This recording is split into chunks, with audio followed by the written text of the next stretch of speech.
Hey guys, welcome back to my YouTube channel. My name is Osborne, and in today's video I'll be retouching this photo with all of you, and maybe at some point of the video I would like to speed up the video a little bit because I don't want it to be too long for you guys. So let's start with me duplicating the background layer, Control J, yes. And this time what I do on this duplicated layer is that I take out almost all the blemishes. If I can take all, I'll try and take all the blemishes. So I use the remove to the spot healing brush, the patch tool, and I sometimes use the clone stamp. So there are so many tools in there I use when it comes to this stage of my editing, which is like the removing of blemishes and any obstacles in the image.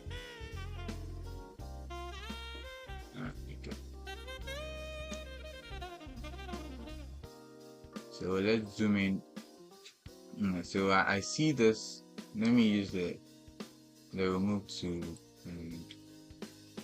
So I see this light bleeding onto this side of her nose, which doesn't look so attracting to me. So I'm just going to take it out.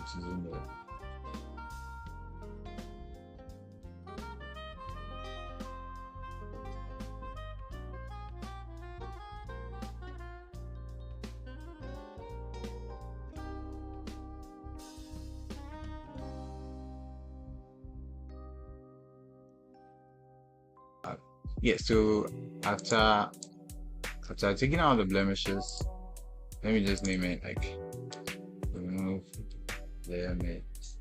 I just hope my spelling is correct because I'm not so amazing at spelling, which is just by the way. Yeah, so after doing this, the next thing I do is my micro dodge and bend.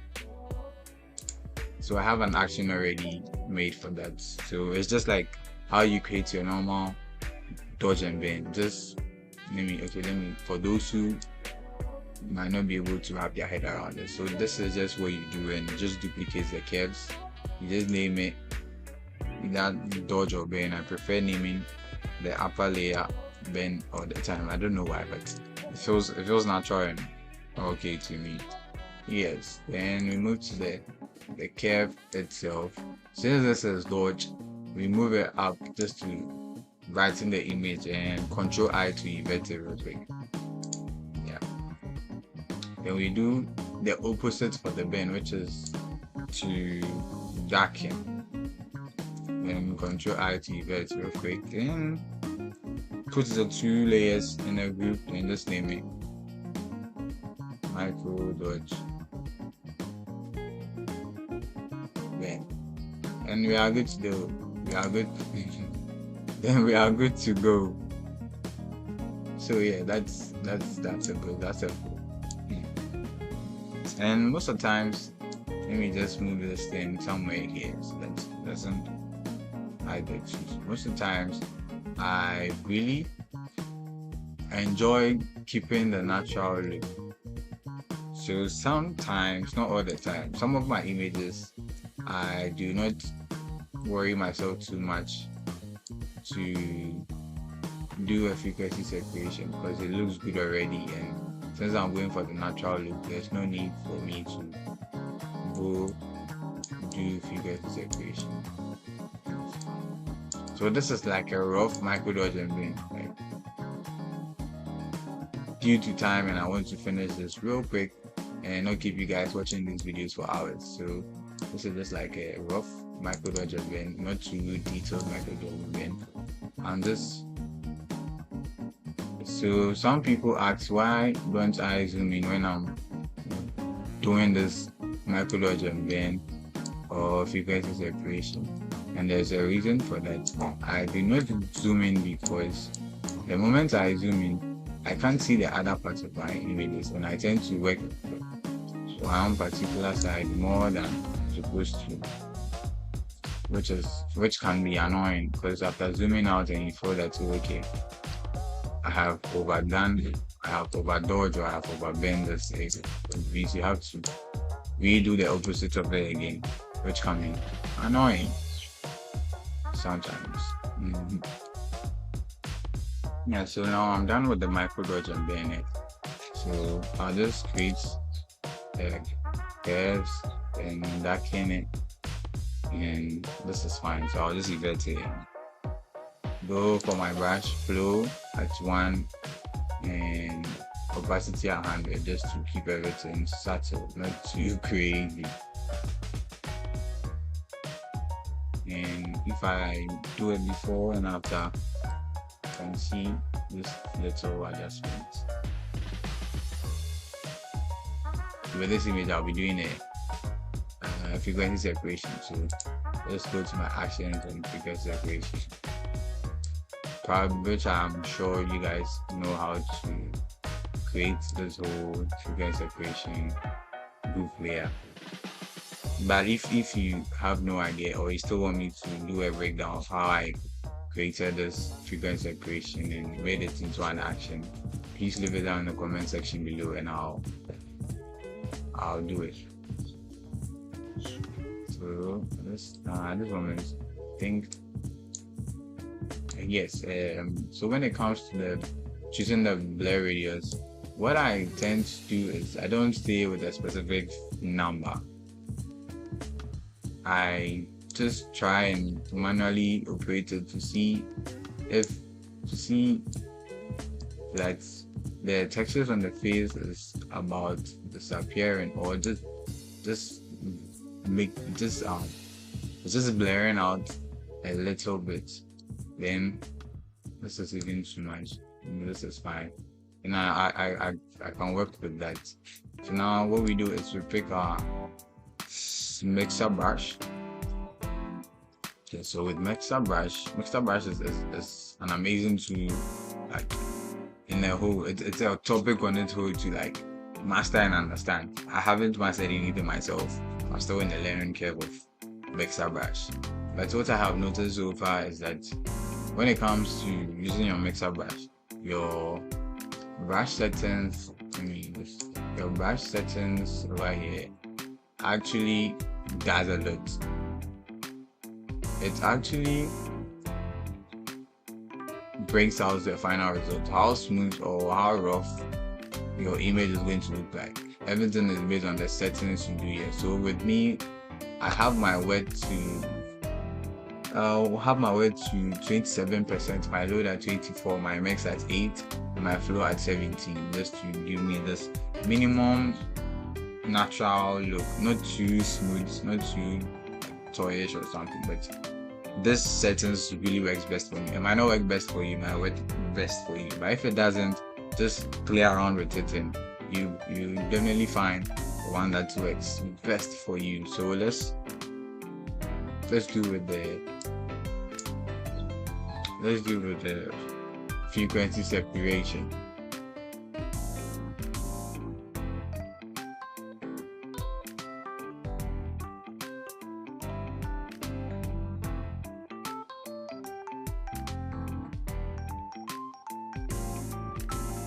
My backdrop is a little bit messy, it has so much textures on it, and I want to smoothen them out just a little bit. So this is what I do. I select the subject. Yes, so as you can see, the AI has actually selected it for us pretty well. It has actually done a good job in the selection. Aside a little bit part of the head, which it's not going to be a big deal. So we'll be working mostly around the side, so that's fine. And the next thing I also do after selecting is I get my max and select the outside part of the subject. Oh, okay. So you know what? I actually made a mistake for someone. This layer should have been with the layer instead. Which is true, but yeah, it happens sometimes.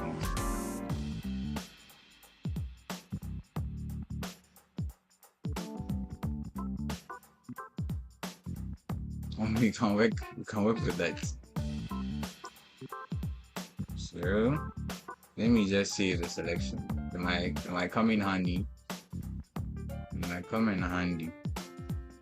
So I just go naming anything you want. Then I select it. So deselect, control D to deselect real quick. Yep, and what is the next thing to do? Let me create a stand visible layer on top. So basically, when I'm done with this whole step, I group it and name it edit or beads. Yeah, so the next thing I do is to work on the colors now. I really enjoy working with the selective color because it gives me more control sometimes, just sometimes. So this is where the selection again comes in handy, because I want to work specifically just on the background, just to change the hue for the gray backdrop. I think I'll go a little bit of green because I've seen some images that have that and it looks very, very nice. But we'll just play around and see which one looks best in my eyes. Okay, let me invert it first. Use. I think it's actually inverted. I'm actually because I had this. Never mind. I plugged in. So let's go with selective color now. And white reveals and black hides. So the white part here means all the adjustments I'm going to do is going to affect just this part, because that part is white on the selection mask, which is going to reveal what we do using this adjustments layer. So let's go to the neutral tool. It probably looks more neutral. So yeah, we just go with the neutral tool. Let's just play around. Okay, let's add a little orange and a little yellow to it, and okay, let's push the magenta to the left side. Okay, this is fine. Let's work with the cyan. Okay, let's bring it towards the right side. This is okay. Now I think I have to introduce a little bit more yellow to it. I think magenta is a bit too much, so this color works. Let's see the greens are not working. Yes, the greens are actually working. This is actually fine. I can work with it. But initially, let me just duplicate. I might also decide to go with this.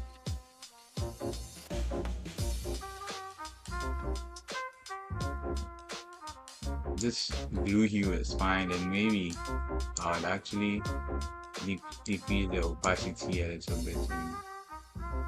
Maybe play with a few things. But this time we are going for this look. So let's just do that.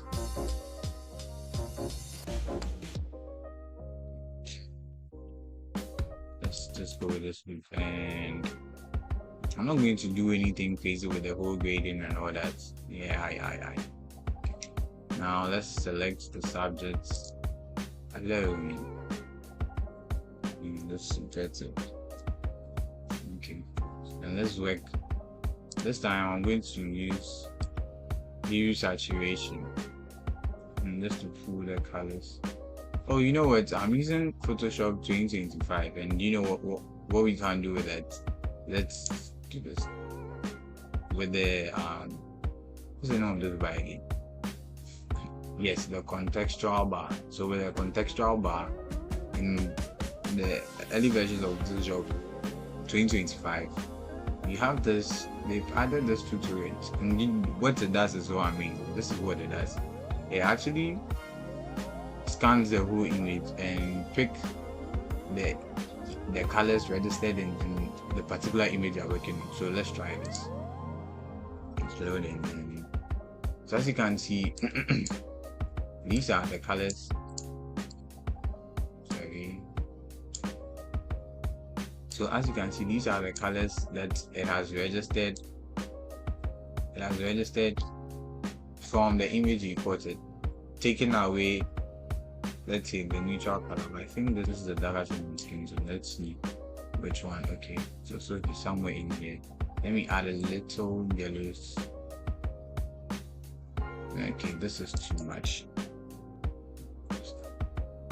Okay, I think I'll work with this skin tone. I think I actually did something to capture on this, and that is fine. You don't need to go overboard anymore. Yeah. So this is, let's just bring it on. Still working with, so let's just say this is skin tone, this is background, and this is going to be subjects, dress. Let's just leave it as subject. Because I change my mind and so let's leave it. Okay, so select it.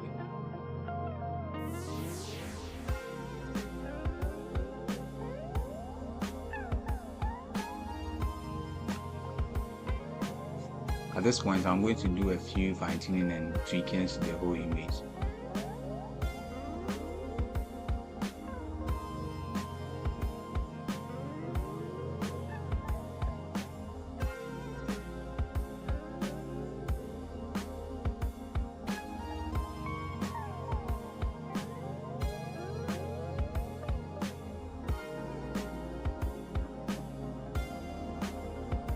I think I'll end the video here. I don't want to make it too long for you guys.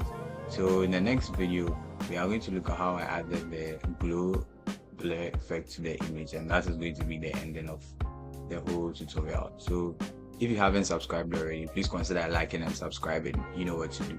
And thank you all for watching this tutorial. And if you have any questions or anything you didn't really understand, please leave them in the comment section below, and I'll try my best to get to all of you, and if possible, make a tutorial on some of the questions you have for me. That's all for me, and have a good one.